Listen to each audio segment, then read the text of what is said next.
ಈ ದೇಶದ ಬೌದ್ಧರ ಅಸ್ಮಿತೆ ಅಥವಾ ಅಸ್ತಿತ್ವ ಇದು ಇಡೀ ಜಗತ್ತಿಗೆ ಮಾದರಿ ಇರ್ತಕ್ಕಂಥ ಭೂಮಿ. ಅದು ಭಗವಾನ್ ಬುದ್ಧರಿಗೆ ಜ್ಞಾನ ಕೊಟ್ಟಂತ ಬುದ್ಧಗಯ ಮಹಾಬೋಧಿ ಮಹಾವಿಯ.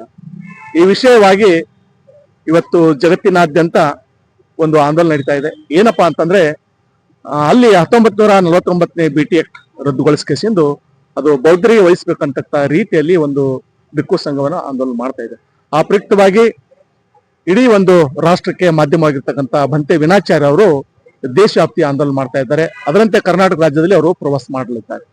ಆ ಕಾರಣಕ್ಕಾಗಿ ದಿನಾಂಕ 25ರಂದು ಇದೇ ಅಕ್ಟೋಬರ್ ತಿಂಗಳಲ್ಲಿ ಗುಲ್ಬರ್ಗ ನಗರದಲ್ಲಿ ಒಂದು ಬೌದ್ಧ ಆಂದೋಲನ ಮೂಲಕ ಒಂದು ಬೌದ್ಧ ಧಮ್ಮಧ್ವಜ ಪಂಚಯಾತ್ರೆ ಮೂಲಕ ಪಂಚಶೀಲ ಯಾತ್ರೆ ಮೂಲಕ ಒಂದು ಸಮ್ಮೇಳನವನ್ನು ಆಯೋಜನೆ ಮಾಡ್ತಕ್ಕಂಥ ಒಂದು ಕಾರ್ಯ ಈ ಗುಲ್ಬರ್ಗ ಜಿಲ್ಲೆಯಲ್ಲಿ ಇಂದು ನಾವು ಈ ಒಂದು ಪೂರ್ವ ಸಿದ್ಧತೆ ಸಭೆಯಲ್ಲಿ ತೀರ್ಮಾನ ತಗೊಂಡಿದ್ವಿ. ಹಾಗಾಗಿ ಈ ಸಮಿತಿ ಇವತ್ತಿನ ಕಾರ್ಯರೂಪಾಂತರ ನಿಮಿತ್ತವಾಗಿ ಈ ಒಂದು ಗುಲ್ಬರ್ಗ ಜಿಲ್ಲೆಯಲ್ಲಿ ಬೌದ್ಧ ಸಮ್ಮೇಳನ ಮಾಡ್ತಕ್ಕಂಥ ಒಂದು ಪವಿತ್ರ ಕಾರ್ಯವನ್ನು ಮಾಡಲಿದ್ದಾರೆ. ಆ ಕಾರಣಕ್ಕಾಗಿ ಈ ನಾಡಿನ ಜನರೇನಪ್ಪಾ ಅಂತ ಬೌದ್ಧ ಉಪಾಸಕರು, ಹಿತೈಷಿಗಳು, ಬಾಬಾ ಸಾಹೇಬ್ ಅಂಬೇಡ್ಕರ್ ನೇಗಳು ಚಾಚು ತಪ್ಪದೆ ಈ ಕಾರ್ಯಕ್ರಮದಲ್ಲಿ ಭಾಗವಹಿಸುವ ಮೂಲಕ ಯಶಸ್ವಿಗೊಳಿಸಬೇಕು ಮತ್ತು ಈ ದೇಶಕ್ಕೆ ಮತ್ತು ರಾಜ್ಯಕ್ಕೆ ಮಾದರಿ ಆಗ್ತಕ್ಕಂಥ ರೀತಿಯಲ್ಲಿ ಈ ಕಾರ್ಯಕ್ರಮ ಮಾಡಬೇಕು ಅಂತ ಹೇಳಿ ನಾನು ತಮ್ಮಲ್ಲಿ ವಿನಂತಿ ಮಾಡ್ತೀನಿ. ಬಂತೆ ಅಮರ ಜ್ಯೋತಿ ಧ್ಯಾನಭೂಮಿ ಬುದ್ಧವಿಹಾರ್ ಬೆಳಂದಿ.